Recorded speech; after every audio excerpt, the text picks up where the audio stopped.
Good afternoon. My name is Dr. Ulysses Burley. I'm the founder of You Be the Cure, an organization that operates at the intersection of faith, health, and human rights.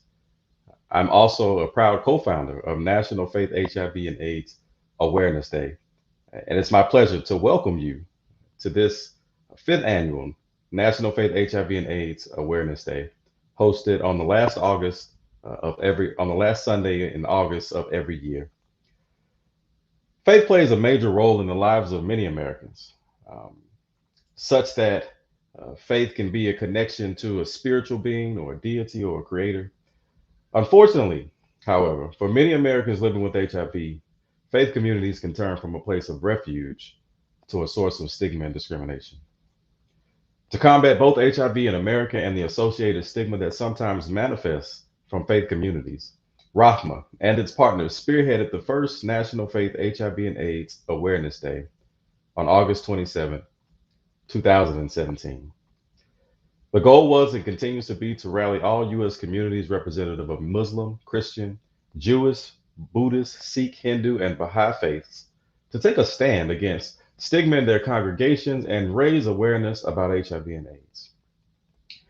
The inaugural Faith HIV and AIDS Awareness Day featured 15 faith ambassadors located in 15 major cities around the country that were affected by high incidence and prevalence of HIV and AIDS. Advised by a steering committee comprised of leaders from across the nation, the ambassadors engaged religious leaders in their cities to rally the local community into awareness about the need for allied faith actors in the movement to end HIV and AIDS as a public health crisis.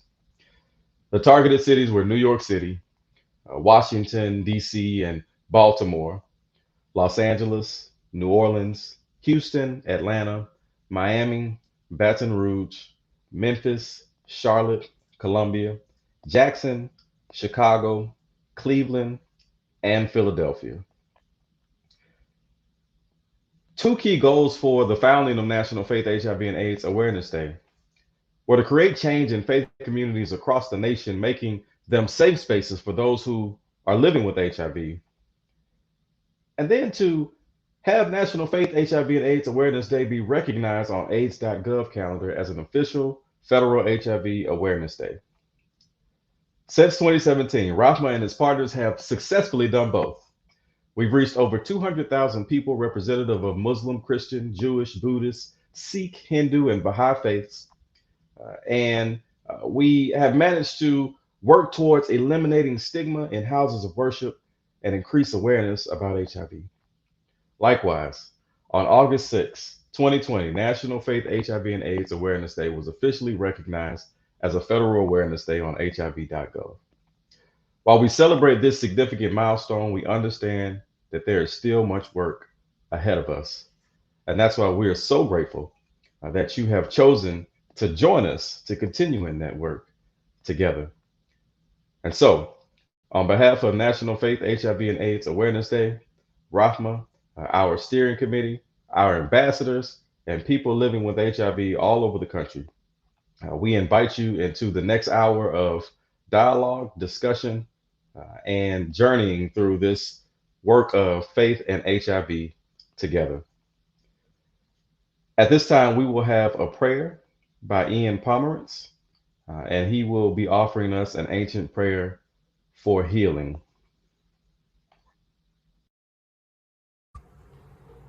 יחיו לרצון אמרי והגיון ליבי לפניך, Adonai, Tsuri, Vigoali. May the words of our mouths and the meditations of our hearts be acceptable to you, our God, our rock, and our Redeemer.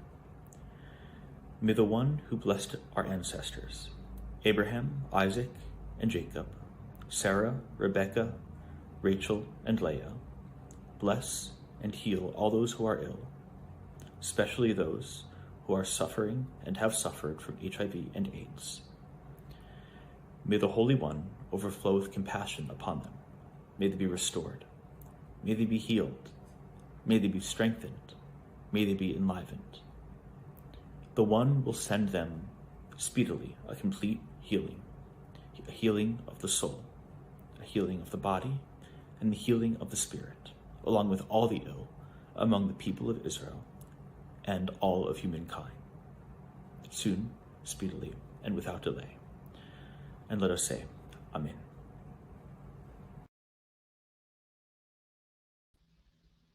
Thank you for that prayer of healing, Ian. This year, in recognition of the 40th year since AIDS was discovered, and understanding the overwhelming presence of both people living with HIV and people of faith in the southern region of the United States, we have partnered with the Southern AIDS Coalition to produce a video series that captures the voices and experiences of people living with HIV, people of faith experience, faith leaders, and creatives in the South through a 25-minute documentary style video. The project aimed to create opportunities for dialogue through storytelling to address the challenges inherent in responding to the HIV epidemic in the southern US as people and communities of faith.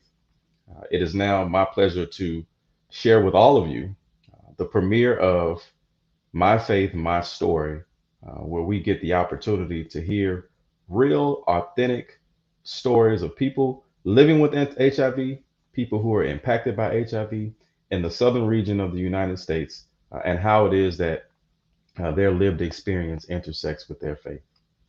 I hope you enjoy.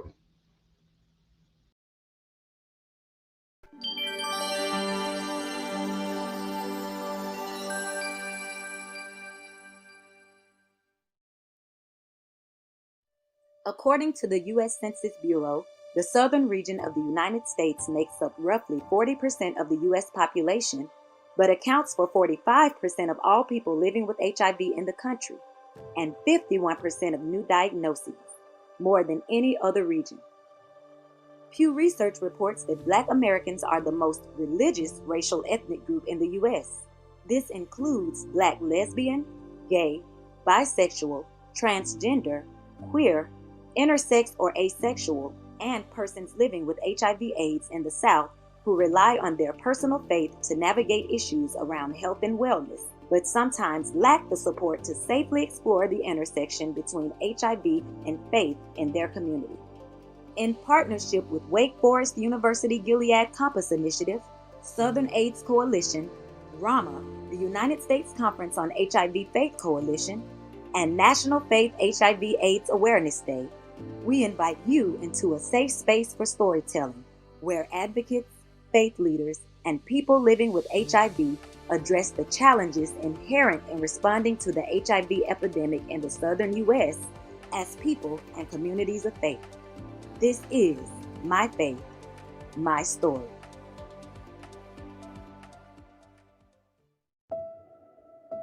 His name is Abdullah Hassan, born in 1951 to parents who were heroin addicts. As a child growing up in that environment, he began using drugs at the age of 14. At 16, he started using heroin. By the time he was 25, he was a full-fledged addict that was in and out of prison. While doing a 12-year sentence, he learned he was HIV positive from using needles. He also embraced Islam, but he still had problems getting off heroin once released. He began to read and study everything he could on HIV. The doctor told him in 1994 he had about 5 years to live. In his heart, he knew better because of his faith. He felt like HIV was a blessing to him because it allowed him the opportunity to take a deep look into himself, even though he knew he didn't have the coping skills to live out there on his own. So he made a conscious decision to get help. He checked into the Ebony House Rehab Center to assist him with his drug and mental health problems. He graduated in 3 months and was blessed with a job in the outreach department for HIV. Praise God that this changed his whole life.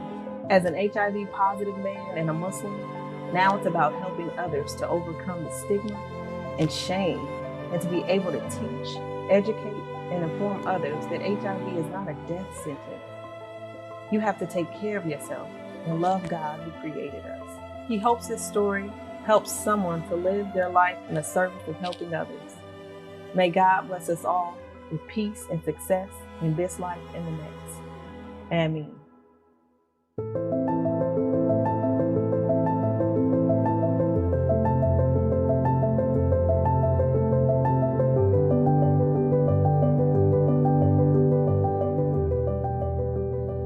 My name is Imara Kennedy, and I am a member of the Baha'i Faith and also happen to work for a global nonprofit that focuses on addressing HIV and AIDS across our globe.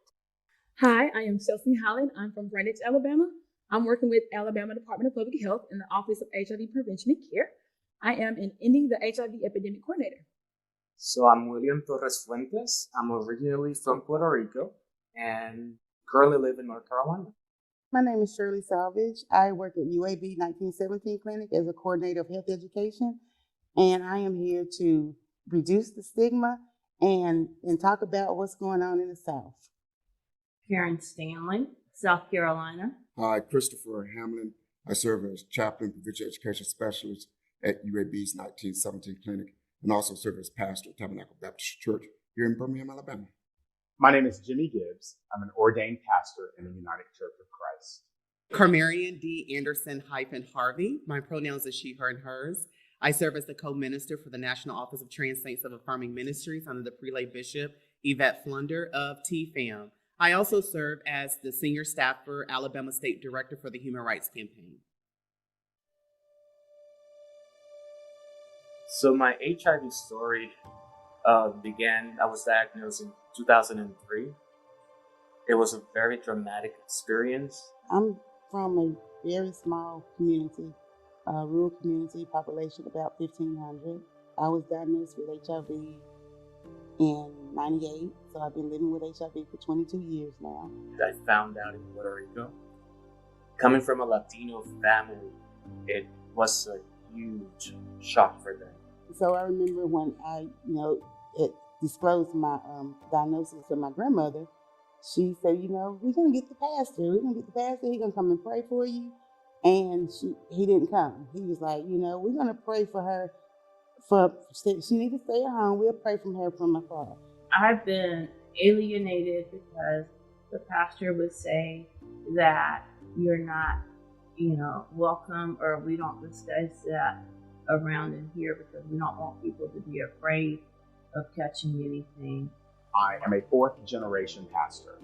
I knew going into the United Church of Christ and the Christian church, I knew that they were not open, affirming, and accepting. So I developed fever. I felt that within the time of developing what we would call an acute HIV infection. And so 3 weeks later, I bought the Heartlet to check for HIV and tested positive. I called my physician, informed him of the results, which were confirmed since then. So I was diagnosed pretty early. I knew when I was exposed. And from there on, I've been taking anti-HIV medications. Do you feel that faith is important to someone living with HIV, for them to have a healthy and thriving life? Absolutely. I really like to think of it as the work that we're doing around health and wellness. And wellness encompasses the whole being.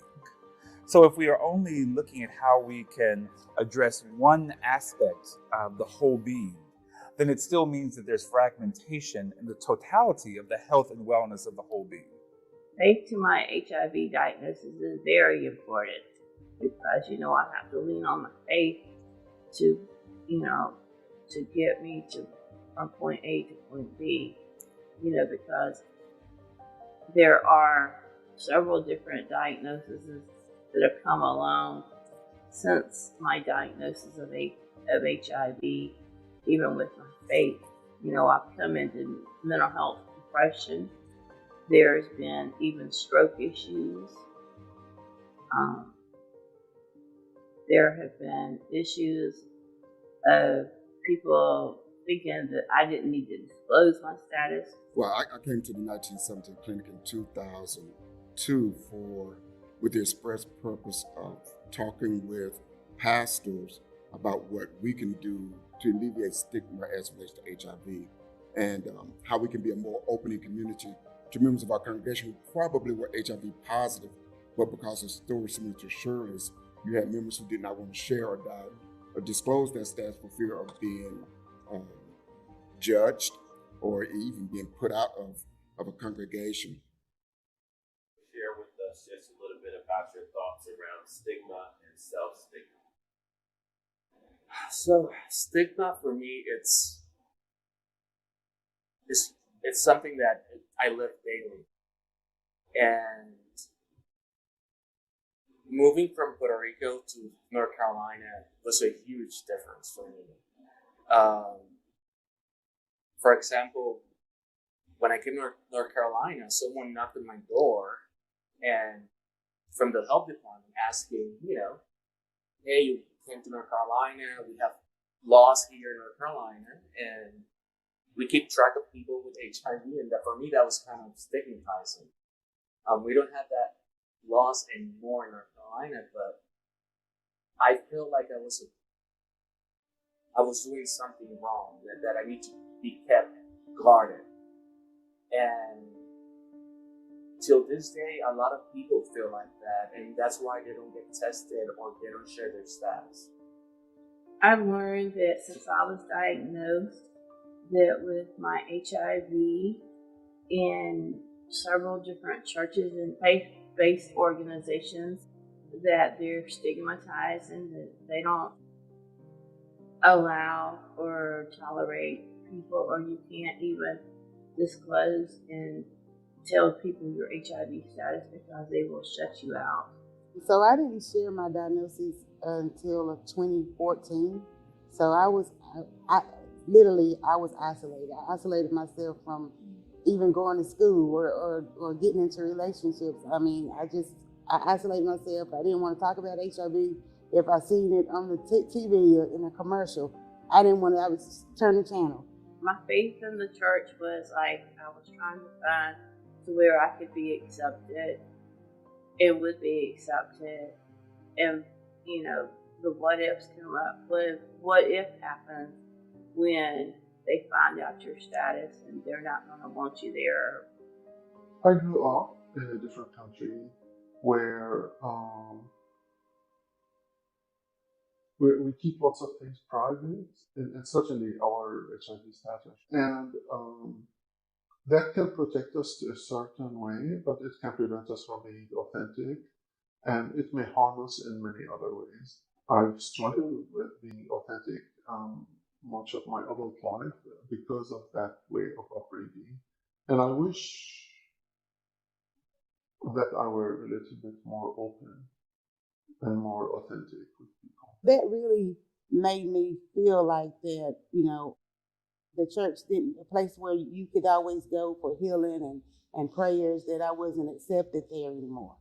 And so I didn't go to church for a while. And it wasn't until probably about 3 years ago, I think, that I realized that I was really angry with pastors. I didn't I always find something wrong with them. And I'm like, okay, he's not going to accept me. So, and every time I would try to go to church, they would say, you just tell us all your problems and tell us, your secrets. And I'm like, really? So that you can put me out?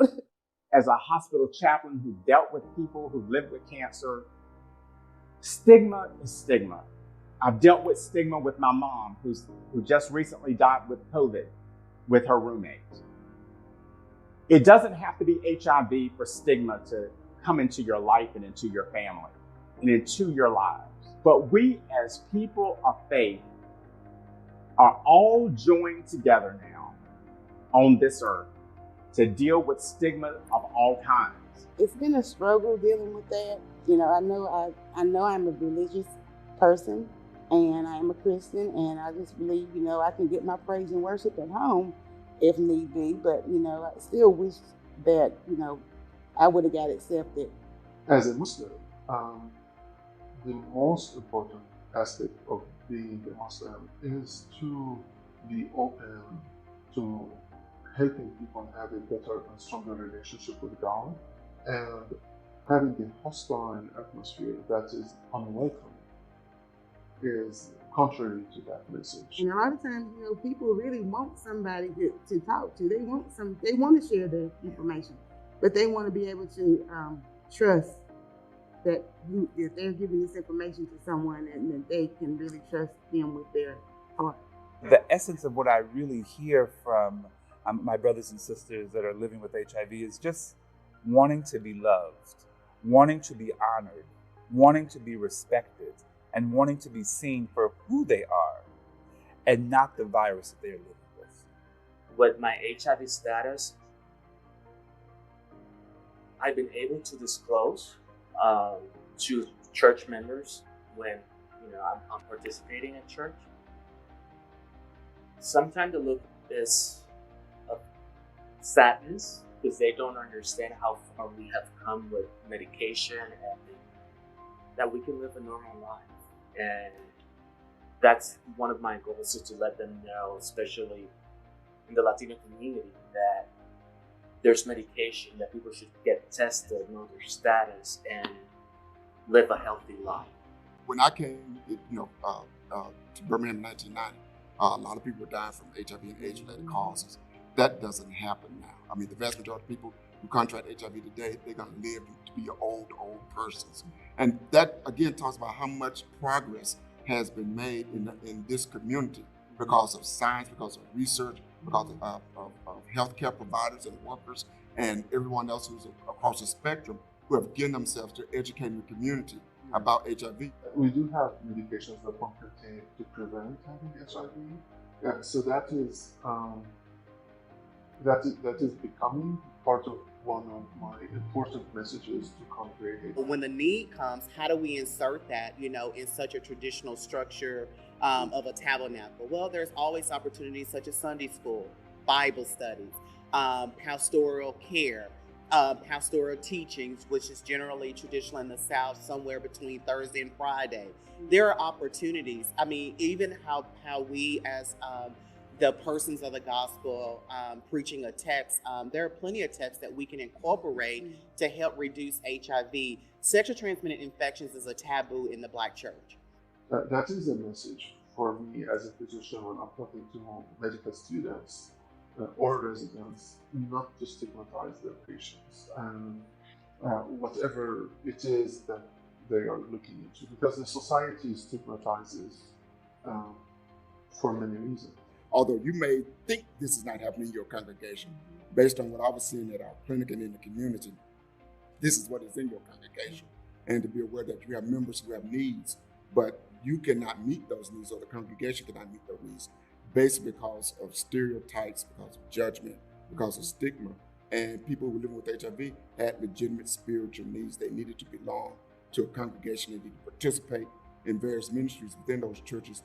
Being known and letting other people know that I'm living with HIV and that I'm healthy and that I'm able to worship and to love other people, that's what kept me going. Oftentimes, a silent voice feels like that there is nobody else that's around. And so what we see is that we see high rates of suicide.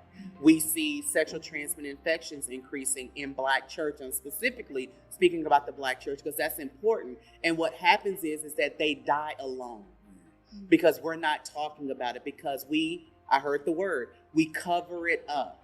I do worry about, I think now we can prevent HIV. The problem with HIV is it stigma that makes people not be open about their sexual life, and therefore makes them less aware of resources, preventive measures that can protect them. While we're here on earth, it's our responsibility to resurrect people. And that means that we have to talk about HIV. Our space is a faith institution. It's not good enough just to be a house of worship. That it needs to be a safe space that people from all backgrounds, no matter what their journey, no matter what their life experience, feel that they can come and get what they need. We need to have support groups and even different churches and stuff to where we can reach out for community resources. Building community engagement, we have to continue to do the work that all of us are called to do. Ministers are not the only ones that are called to do this sacred work. This sacred work happens to be all of our jobs. Those of us that are working in drug rehab, those of us that are working to help those find housing that is so hard. The upliftment of the spirit, the upliftment of the mind, in tandem with continuing to support and love on to ensure that our brothers and sisters living with HIV are also doing all that they need to do to continue to stay healthy. And most importantly, or equally as important, is having that circle, having that tribe that is elevating and empowering the mind, the body, and the spirit. And it's kind of what Shirley spoke on, trust.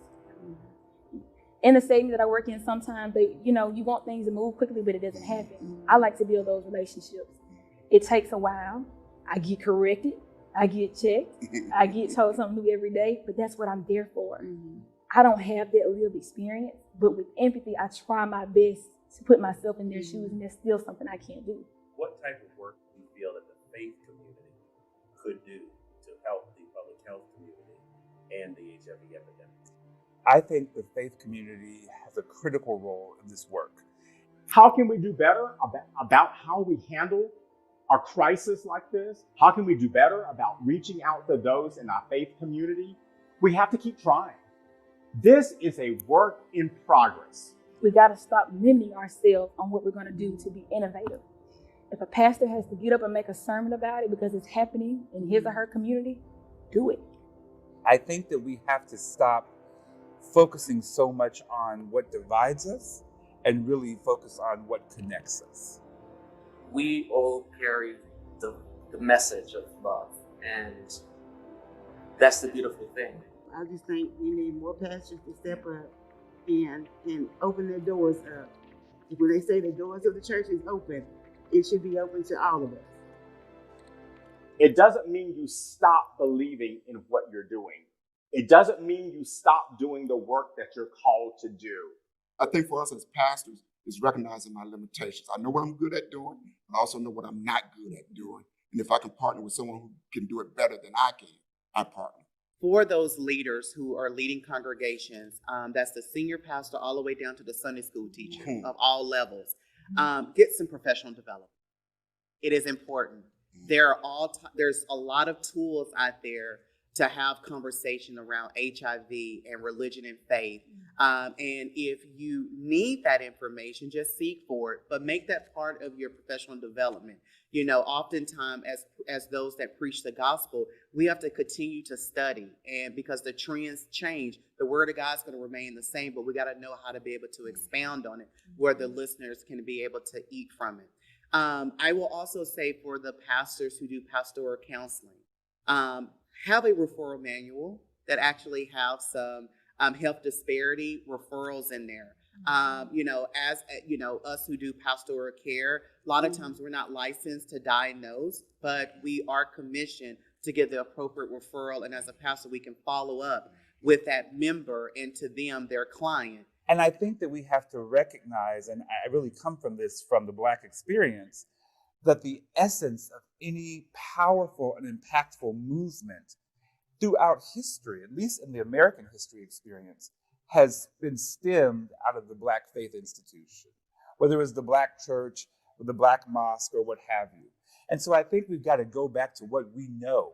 And I think that ripple effects also into non-Black American faith experiences. And so I think we've got to go back to that core of really, again, not worrying about who someone is, not worrying about how someone contracted HIV, but recognizing that we are our brother's keepers. We are our sister's keepers, and that we've got to connect in a way as being spiritual beings, again, that are living this human reality and loving, empowering, and supporting each other in that journey. So, final words, final thoughts. What would you like the people to hear from your heart? Be more open-minded to their members, and to certainly be less judgmental in the way they talk to members of their congregations and stuff like that. I choose to not allow people to stigmatize me because, I am more than my diagnosis. HIV is just a thing to me. It's a regular part of everyday life. I've learned through the years that I'm normal and I'm loved by God, and that's the thing that kept me going. Once a year, you're going to open the door, you're going to allow us to come in and test your congregation, but after that, we don't hear from you until World AIDS Day come around again. So every day is World AIDS Day. It can no longer be taboo. It can no longer be hush hush behind closed doors. Talk about this at your dinner table, Thanksgiving, Christmas, Baptism Day, Lord's Supper, all of that Easter program. Get a speech together. We have to start incorporating this dialogue. It's relevant dialogue. And if the gospel is going to be relevant, then allow that to heal us and not allow a disease or an infection per se to kill us, because again, we are overcomers and this sickness is not unto death. There is a glory behind, because it didn't surprise our Creator. Until we start these conversations and start having these experiences, we're not going to get far. So understanding that, yes, sex is a word, it's real. We're cringe when you say it, it shouldn't be that way. You know, sometimes the faith community, particularly in the Black American experience, has gotten a bad rap around this work of really addressing HIV and AIDS and really addressing the issue of stigma. But I know numerous Black faith leaders across this country that are in the trenches, not only within their faith institutions, but also in the broader community, of really working hand in hand with public health leaders and community folks in their community to really address the issue of HIV and AIDS. We're called. And I think that's the word that I want to use. We're all called to do this work. Continue the work that you do. In every community that you touch, someone sees the work that you do, someone sees the work that you're doing, and someone will reach out and touch you in some way and join forces with you to give you a lift. And that's what I want you to remember. Go and tell the story. This is what HIV is about. This is what it's about. We all become ambassadors, and as a result of that, transformation is happening. It's taking place in all of our communities, and we celebrate that. Yet, there's still more work to be done, and we commit ourselves to the good work. My faith, my story. My faith, my story. My faith, my story. Mi historia, mi fe. My faith, my story. My faith, my story. My faith, my story. My faith, my story. My faith, my story. His faith, his story.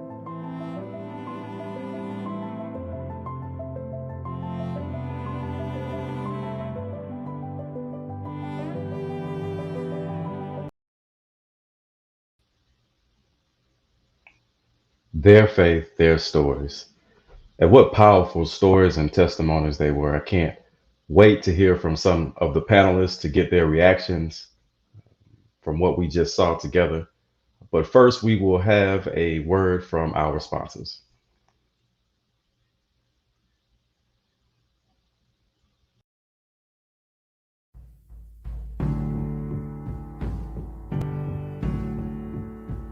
We've placed so much attention in the modern West on freedom, on individuality and autonomy. And in the process, we've actually diminished some of the great ethical teachings of our faith traditions as it relates to what we owe the other. That's what social justice is about. It's about living our lives in such a way in our communities and structuring our society and world where we take care of the other.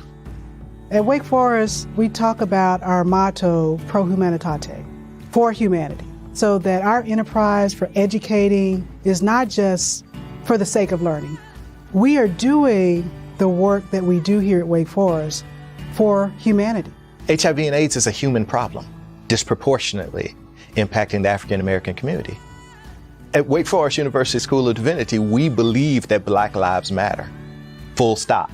We know that nearly half of new diagnosis for HIV occurs in the southern United States. I believe that communities of faith are central to helping change those narratives. Part of our excitement about connecting with the Gilead Compass Initiative is this recognition that in the South, you cannot effectively address HIV and AIDS without thinking about faith communities. Compass Initiative understands that if we really want to curb the negative impact of HIV and AIDS in the southern region, that we have to take a multi-pronged approach. We have to engage with LGBTQ activist organizations. We have to engage with communities of faith. We have to engage with other health organizations, people who are doing the heavy work of human services. We'll know we're making progress when we've eradicated the disease. We'll know we're making progress when transformative storytelling takes hold and faith communities are telling a new story and the disease is not stigmatized in the way that it is now. We will know that we are making progress when LGBTQ persons can live free and wholly in their faith communities without judgment and not have the need to be silent about who they are and who they love. It doesn't matter your sexuality, it doesn't matter your class, whether one is a Christian, a Muslim, whether one's Buddhist. HIV and AIDS is impacting our community. When we're able to walk into any African American church in the South and see that they are addressing HIV and AIDS, doing testing, helping people with their medicine, when they're doing that in the same ways as they currently do diabetes screenings or blood pressure screenings right now in their health ministries, I know that we've made a difference.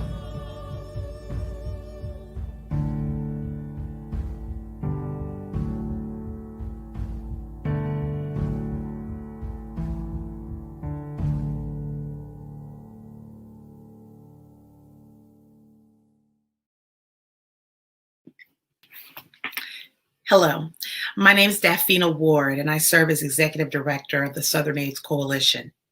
The Southern AIDS Coalition was founded 20 years ago with the mission to bring additional resources to the South, to build a stronger community of advocates, and to change the disproportionate impact of HIV on the region.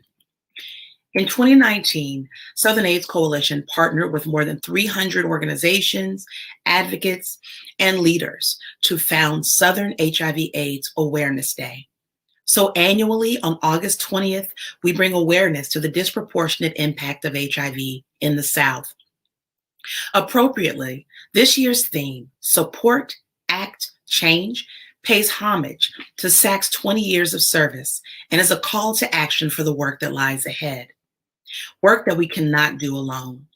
That's why Southern AIDS Coalition and SHAD are proud to partner with RAMA and National Faith HIV/AIDS Awareness Day to continue the work of eliminating HIV-related stigma and discrimination, particularly in the South.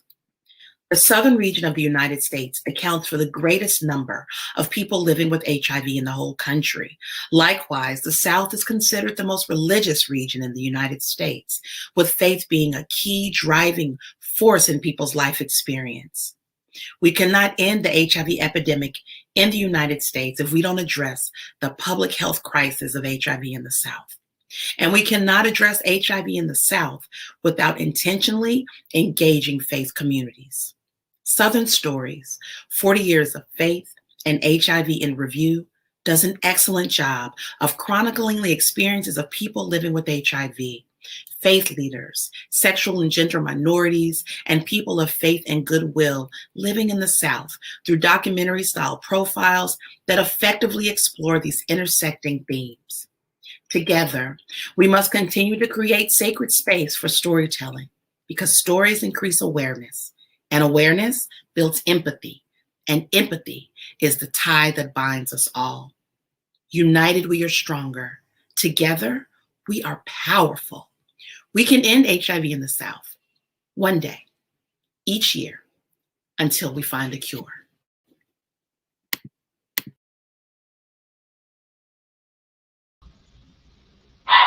Thank you to our sponsors and to our partners. And we continue to welcome and invite others who would like to journey in this work with us. We understand that this video that you just saw, this undertaking, is really just the beginning of a much larger platform that we hope to be able to expand beyond the South. And in order to do so, we will continue to need to grow and expand our partnerships and our sponsors. And so we give thanks for our partnership with Gilead Compass and the Wake Forest Faith Coordinating Center, and our partnership with the Southern AIDS Coalition. And we continue to invite sponsors and partners to journey with us as we do this work. Now, for the moment that I've been waiting for, and the moment that I hope you all have been waiting for, I'd like to invite some of the stars, if you will, that you just saw, sharing their stories in My Faith, My Story for a brief panel discussion so that you might hear from them firsthand their experience in being a part of this project, but also hear more about their experience in the South as people of faith and people who have been impacted by HIV and AIDS.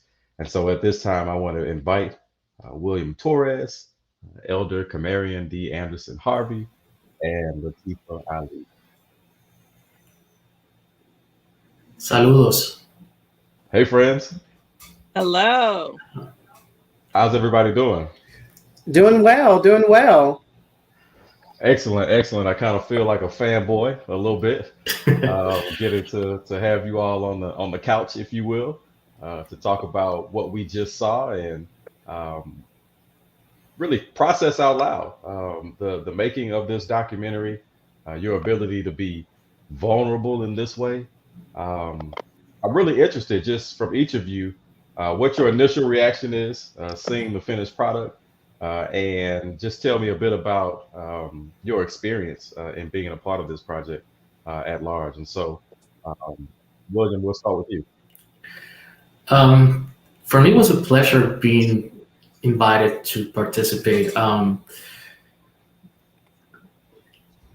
It was scary at the beginning because sharing my story of faith implies a lot of who I am, and I wanted to tell this, the reality of what I went through, and how my family also supported me through the years. Faith and my family they were the bridge that I was able to navigate, and that's why I'm here today. It wasn't easy, but I think that there's always the common denominator is love and compassion and mercy, and that's what I keep saying. Yeah, no, that's perfect. That's perfect. Latifa, you were there in a unique role in that you were the voice for someone else's story. Tell us a bit about that experience and if at all you could relate to that story in your own personal life and your own personal experiences. Yeah, it was very it was actually pretty tough for me to do this, right? Because I'm telling someone else's story, and it definitely hit home. But it was very important for this story to be told. So one of the leaders, he couldn't actually make it to tell his own story. So it was just an honor for me to be able to do it. We definitely needed his story out there, and I thought it was beautiful. I thought it was a beautiful experience of triumph. Also, just him going through what he went through and his struggles with, with drugs and things like that, and for him to overcome that, and look at it as a blessing for him to change his life around. It was just a beautiful story. And I'm very thankful for the opportunity to be able to tell it. In my own life, I've had family members who actually died from AIDS. So it went from HIV to AIDS and they died. So I don't have any stories in my own family of the triumph part, right? It was it didn't end up that way. So for me to hear that, it was just a beautiful thing. Right, right. It's important to be able to follow up the trial with the triumph, right? Right. Yeah, absolutely, absolutely. Elder Camarion D. Anderson, you are really at the forefront of the fight against HIV and AIDS in the South. Tell us a bit about what that means for you as a Black woman, as a woman of trans experience, but also as a faith leader. Tell us about your experience in making this video and why it was important to you.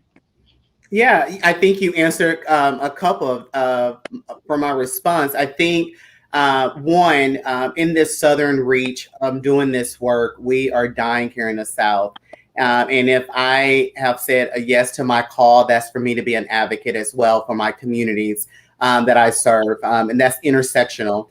I think the unique part of it, now that I've seen the finished product, is all the diverse voices that we heard. But more importantly for me, just to be included as a faith leader, but someone of the trans community, where we're often ignored when it comes down to anything as it relates for us to thrive and live. And so I was very excited about the final product and just participating. As a faith leader, as I said in the documentary, I'm a lifelong learner. And if anything, I want to be able to model that with my other colleagues that are leaders in their faith communities, that it is important for us to diversify how we are offering healing, and how we're offering, as in my background, deliverance, all of that. And those are not harsh words. Those are words that we can tie the word of God, I believe, and wrap it around into what is killing us, the current events, and so forth. And so I thought it was remarkable. It's challenging at times because every faith community talks about this differently.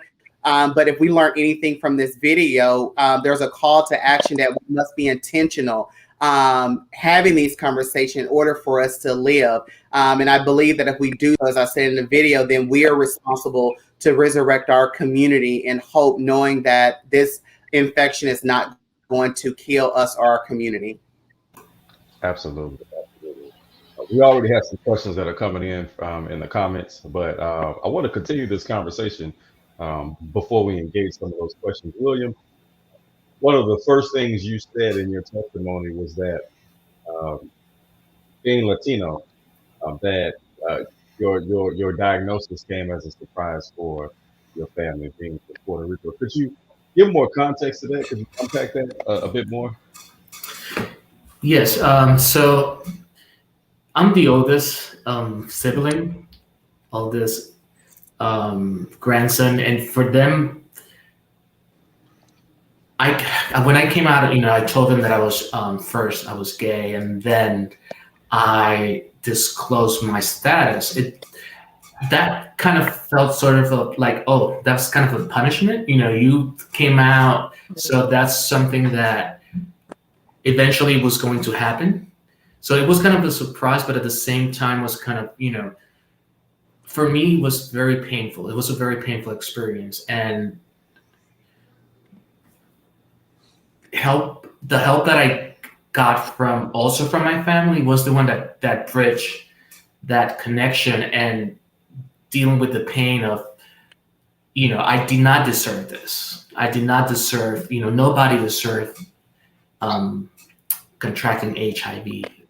And that's the story that I'm trying to let other Latino families know, that when we come and say, hey, I just found out about my diagnosis, we're living so healthy lives right now, but we also need to address that this HIV is still out there. And I want the future generation, Latinos, my nieces, my nephews, to know that we have to come together, and this is how we're going to end HIV in the future. Absolutely. Elder Anderson Harvey, one of the reoccurring themes I heard you talk about was not necessarily issues of HIV and AIDS in the South, but issues around our inability as particularly the Black church to unpack sex and sexuality, right? And, personally, I feel like if we cured HIV tomorrow, the Black church would still have an issue around sex and sexuality. Can you talk a bit more about the work that needs to happen, particularly in the South, that's apart from HIV and AIDS, right? Just work around what we as human beings created in the image of God are entitled to, our bodies, and how it is that we can equip faith leaders, but also people of faith who have a certain belief system, who have certain expectations. How can we can equip them to have healthy conversations around sex and sexuality that will then give way to more advocacy for HIV and AIDS in the South? Yeah, I think, a disclaimer, I believe I come from one of the deepest Christians' faith of being Pentecostal. And so Oftentimes what happens is that it's very difficult for us to have conversation as it relates to HIV or any sexual transmitted infections because it evolves around sex. Then we have to open up the doors as it relates to we are preaching in the lack of the words, marriage or fornication and so forth. And it gets a little bit tricky. Oftentimes I have seen where we don't have these conversations, so it makes it feel like that the congregation, no one there is having sex. I don't care if you're married or not. I think the big piece of all of this is wherever our leaders' comfortability is to talk about what is killing us, is that we have to look at that as the Bible say, that God has given us life and life more abundantly. And we are responsible to have these courageous conversations that is needed. So we are aware that one is an empowerment, that we can take control of our own lives as well. I think the challenge is how we are addressing sex. And then when we incorporate this word HIV, which really is heavy stigma in churches. And I think that's the challenge is that, and I've said this often, we tend to stop when we're praying about other elements of infections such as diabetes, hypertension, and so forth, but we never talk about the healing of HIV publicly. And just to incorporate that in our prayers allows our congregation to be curious, to be educated. Why is that being included? Because it's killing us, because we don't talk about it.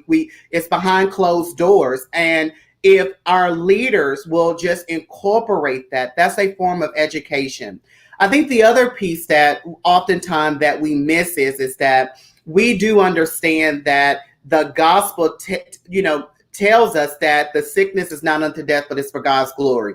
There are a lot of scriptures in the Christian text that we could really support the nature of healing and the nature of the conversation of HIV and AIDS, the nature of contraction and so forth. We just have to upgrade our hermeneutics and be courageous enough to be able to share that. And, we're in the 21st century and we're 30 years in HIV. There is even curriculum that is out there that will help you to be able to have these conversations. And no matter what faith that you're in, it's the matter of just requesting that information. If we stay silent, then therefore the infection is going to continue to increase in our Black churches, and we're going to continue memorializing people and not calling it for what it is. But we will start then not seeing our congregation being healed enough to go out and then be the gatekeeper of that information, take it back to their social networks so we can all live according to the word. And that's actually being in unity so that we're able to thrive.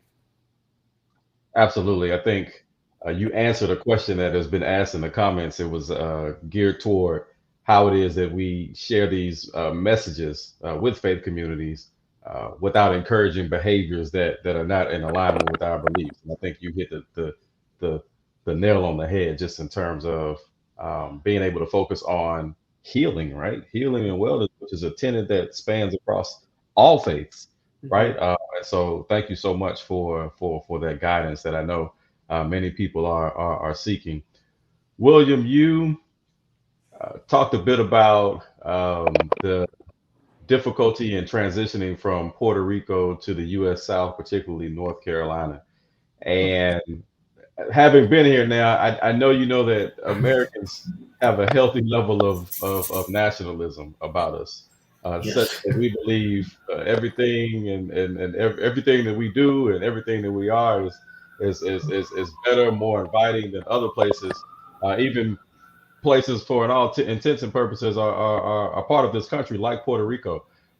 But I thought it was telling that you explicitly stated that coming from Puerto Rico to North Carolina, you felt more stigmatized as opposed to less. Because but you also mentioned that some of the laws have since changed.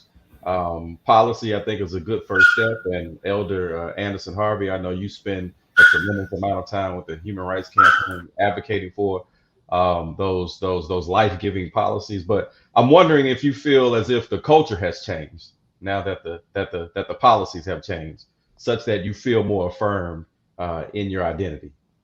So I've been here 7 years now, and I've seen the difference. It's been changing slowly. Also, I'm learning how to navigate here in the South.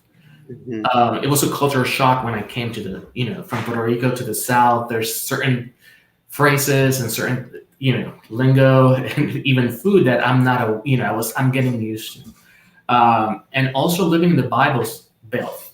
Yeah. It was totally, for me, it threw me off because in Puerto Rico, I feel like we are one community, and we see each other as brothers and sisters, and we're not such. There's the division, but not so you can really see it. Here in the South, it's so common everywhere you go, and even when you go to a church, you can see the difference in how they worship, or how it's changing slowly, but I believe that we need more voices to let people know that, because HIV and sex and faith, it's like a taboo. Sex in religion is a taboo, and unless we start talking about people having sex, you cannot tell a gay Latino person, starting to live, do not have sex, because that's not. So we have to let them know that it's okay living their truth, their life, but also taking the precautions and knowing what's out there, how it's can be preventable. That there's PrEP, there's other things that it can be done, but not telling them not to have sex. That's not how we're going to end the HIV epidemic in the South. Do you mind, Ulysses, if I can just piggyback on William real quick on something? And this is a true story. It's a testament, and we're overcomer by our testimonies. And this is why I feel enlightened to share. When I was a young teen, in my transition, I remember going to my parents. My dad is a Pentecostal bishop. My mom was a pastor. And, the one simple question, why can I not have sex before marriage? And what the response I received was, because the Bible says so. We have to start having conversation, because what that did was that led me to find out, since I didn't get an answer from my faith leaders, I went and did it. Now, I didn't die the next day or anything. I mean, of course, I went to the altar and said enough, thank you, Jesus, until I spoke in tongues. And, maybe perhaps that desire went away temporarily. You understand. But at the same time, had they opened up and shared, because when you are perhaps engaging with no commitment, how that grieves your heart when your heart is broken, how there are sexual transmitted infections that can come upon you, and so forth. I say that because when we are asking the relevant questions, we cannot just say because the Bible said so, because many of us are not reading the Bible. Many of us are waiting till Sunday until I quote a scripture, give you 3 points and a benediction, and we sit down. Do you understand? So it's important for us to be able to have the dialogue, to be able to have an open door policy and have those intentional conversations. And if we're going to say because the Bible said so, add some context to it. That is what's going to be relevant that I'm able to understand. I grew up with King James. At that age of answering the question, no scripture in the world that I probably could have comprehended, but had they just shared a little bit of their own life story of how they survived when they were my age, then therefore I probably would not understand even deeper of this epidemic.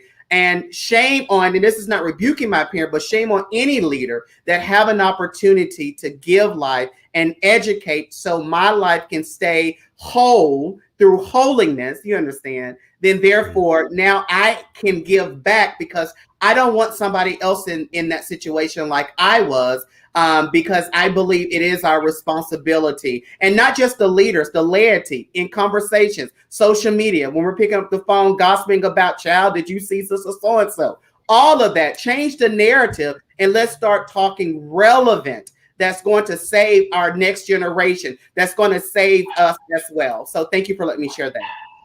Yeah, absolutely, absolutely. So we're at the hour now, and I do want to be mindful of people's time, but I also want to hear from you all what are some takeaways for faith leaders, and but also from people of faith who might be struggling with how it is they can best engage HIV and AIDS in the South in the context of their faith.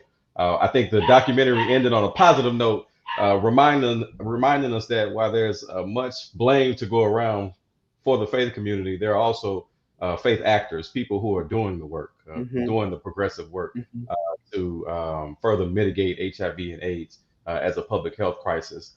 And so I think that's a good note to end on, to say that change is happening. It might be slow change, but change is happening. What else are takeaways for our communities of faith? Kamarian, you gave us some. Latifa, I'd like to hear from you. Just what can people take away from what you all were able to share in the video? Other resources that might be available. What do you want people to leave with?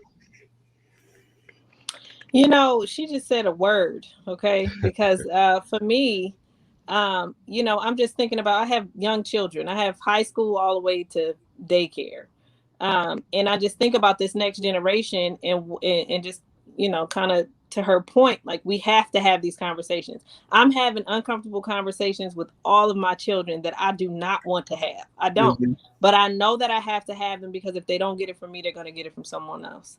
And if they've already gotten it from someone else, then I have to come back and, you know, mitigate those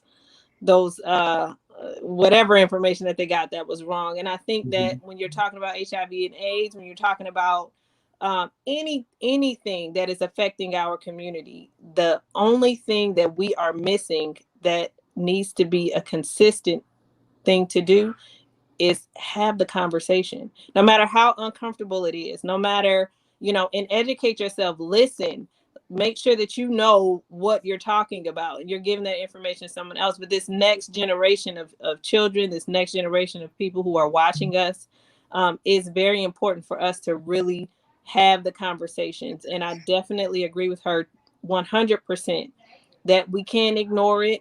We can't act like these things are not happening. Like he said, we can't tell people don't have sex and not give them any information after that. You're just supposed to not do it. Like, it's not something that works. It didn't work for us. It's not going to work for the next generation. It didn't work for the generations before either. It was just, you just building more curiosity. And now we have social media, we have the internet, we have all of these avenues for people to get information, whether good, bad, wrong, whatever.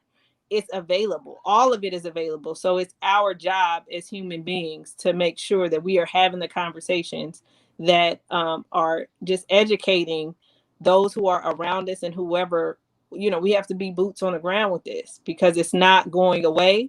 And it's not going to go away by ignoring it ever.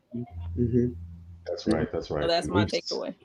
we've seen the consequences of too much information being available without people to help navigate it with the COVID-19 pandemic, right?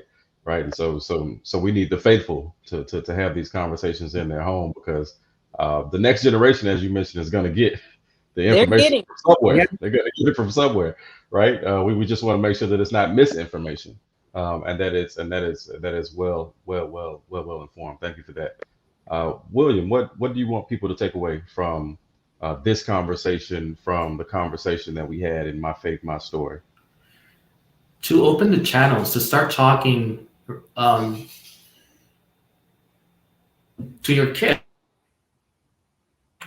come down to their level and talk and be honest. You know, I think honesty is the best and more powerful thing that you can have. I went through this experience. I don't want you to, you know, just learn from my experiences and be able to be yourself.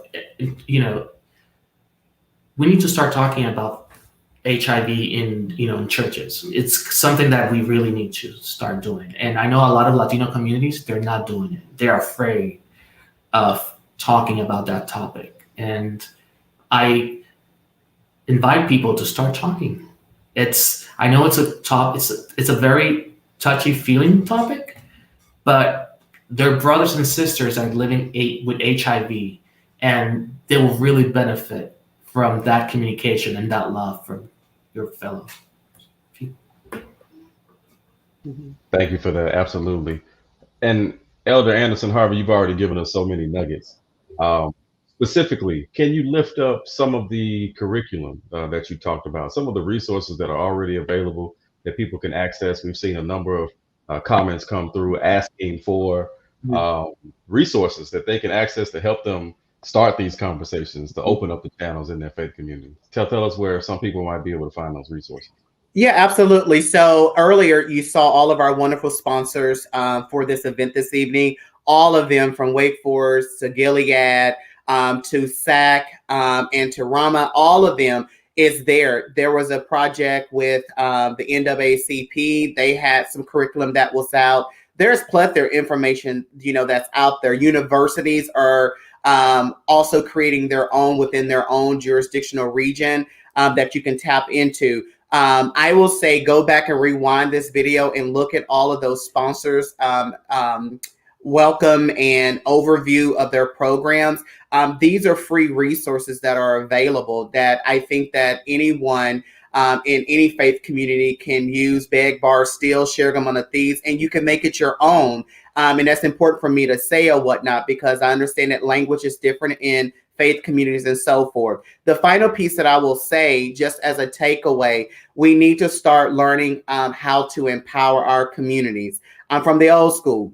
It was a saying, I believe I'll testify while I have a chance. I may not have that chance any longer. We need to start hearing more from our congregation. Our congregation can teach us a lot, how we can create what is needed in the atmosphere on those Sunday mornings before you give your tithes and offering, before you get on the A flat and start shouting. We can learn a lot. And there are people in our pews that have a testimony and want to share it that we can use to help amplify and also heal others. Amen and amen again. I want to thank each of you for your witness, for your vulnerability, for your honesty, for your courage, in being a part of this conversation, but also being willing to be vulnerable, such that other people might join us in this fight to end HIV and AIDS as a public health epidemic. I also want to share that there have been resources that have been created by Wake Forest University Faith Coordinating Center, which we heard from earlier, specifically for National Faith HIV and AIDS Awareness Day, a faith leader toolkit that we will make sure is available on all of our social media sites. Again, as Elder Anderson Harvey mentioned, they are free. They are available for people to adapt as they see fit. And again, this is just the beginning of what we hope will grow into a curriculum of our own, what we hope will grow into a toolkit. We want to be able to invite more faith perspectives into the conversation. We want to be able to expand this conversation beyond the South, understanding that the South is the epicenter, but we have an epidemic throughout the entire United States. And so this very engagement, this very event will become a resource that you can continue to revisit. It will continue to live on social media and on the internet. And we hope that it has benefited you as much as it has benefited me. And so once again, Latifa, William, Elder Kamarion, I thank you from the bottom of my heart for your participation, for your work, for your lived experience, but also for your faith and for your story. Thank you. Gracias.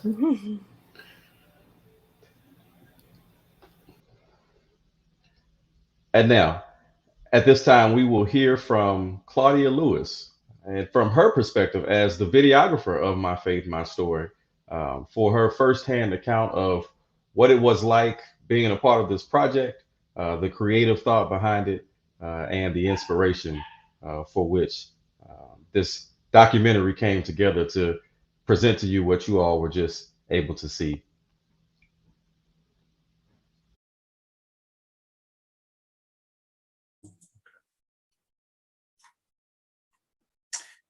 And good afternoon, everybody. We're so excited to have with us the director, the producer, the filmmaker of My Faith, My Story, in the person of Claudia Lewis. So good afternoon, Pastor Claudia. Good afternoon, Carrie. So glad to be here. So tell us a little bit about yourself. Well, first of all, I am a woman. I'm a female. Just joking. I am a wife. I am a mother of 7. I am also a licensed local pastor in the United Methodist Church. And obviously, I am a professional videographer and photographer. Awesome. And so I'm so excited to have had the opportunity we've been working on this project virtually, but I'm one of the fortunate ones that had the opportunity to meet you in person, and your presence is there, and so I appreciate all that you do and all that you are. And so just to dive into this, to talk about this video, what was there anything that you hope to gain from this project going into it? Well, I wouldn't say that there was anything I wanted to gain in particular, but I just wanted to, first of all, meet new people. I love meeting new people, and I wanted to just have an opportunity to listen and to actually hear the stories and capture those stories in the best way possible. Absolutely. And your eye is just so spot on. Even prior to meeting you and working with you on this, had an opportunity to look at some of the previous videos that you've done, and definitely amazing with your eye. So if you could pinpoint 2 to 3 messages from putting this together, what would they be? I would say, first of all, that there is a lot of work that still needs to be done in the faith community and accommodating stigmatized demographics. And a couple of messages that I received personally was, first of all, to do a better job of incorporating stigmatized demographics in your spiritual teaching, in your prayers, as well as in your personal relationships, so that you can have an actual rapport and a better understanding firsthand of the needs of your community. So. Absolutely. So you're a local pastor in the South. What do you think that faith leaders, especially in the South, could learn from this? Well, ironically, our ministry is actually doing a sermon series called Facing the Mirror. And one of the things that I hope and that I actually believe will happen by the viewing of this film is that it will force faith leaders to face the mirror and look at themselves and see, how can I personally do a better job of reaching out and opening up my doors, opening up my arms, opening up my mind, my heart to persons living with HIV/AIDS or any other stigmatized demographic out there. I believe that it will force or encourage or promote faith leaders to actually face the mirror and look at themselves. Absolutely. So I think one of the most beautiful things about this is just the opportunity to create the safe space to tell stories.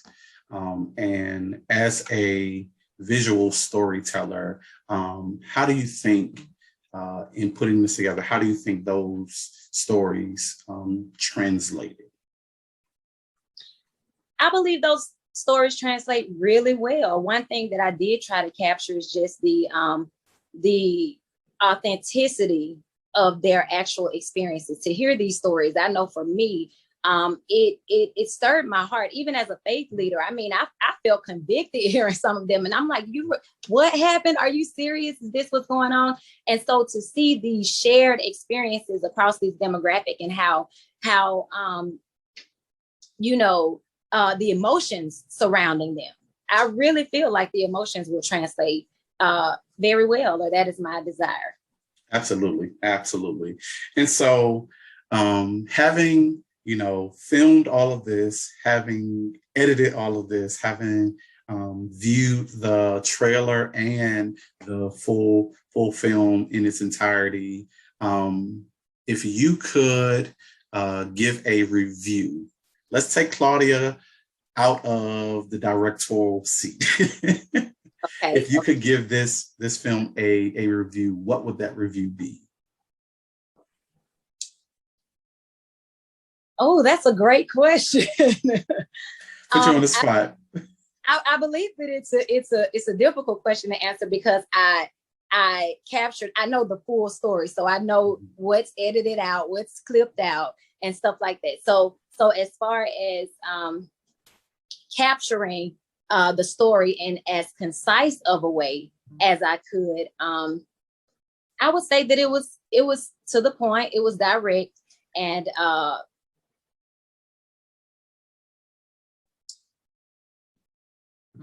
I feel like it did a great job of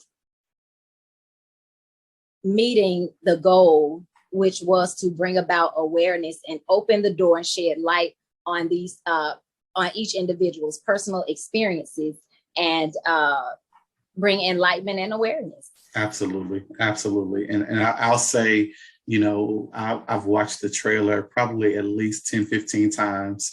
I got chills every time, especially at the end, when each person stated my faith, my story, because, being there, seeing it, come to life, it definitely spoke to where we are as a people, but also where we need to go. And one of the things that I've been very confident in past is sharing that you can't tell my story like I can tell my story. And That's so right. I feel as if this film has done a great job of that. So we thank you so much for everything that you've done to get us to this point. Any final words or thoughts? Faith community, let's do better. Absolutely. Thank you so much to Claudia Lewis from Claudia and Camera. And again, we hope that you really enjoyed this presentation. Thank you.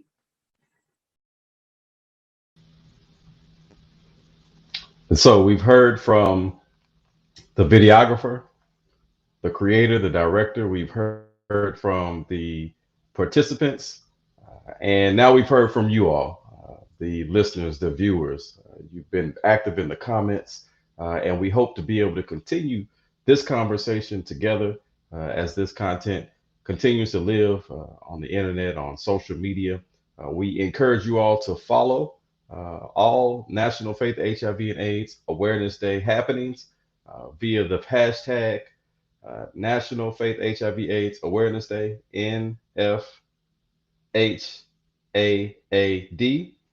or hashtag NFHAAD 2021. We also invite you to follow the hashtag My Faith, My Story, and you can follow National Faith HIV AIDS Awareness Day on all platforms by searching Faith AIDS Day.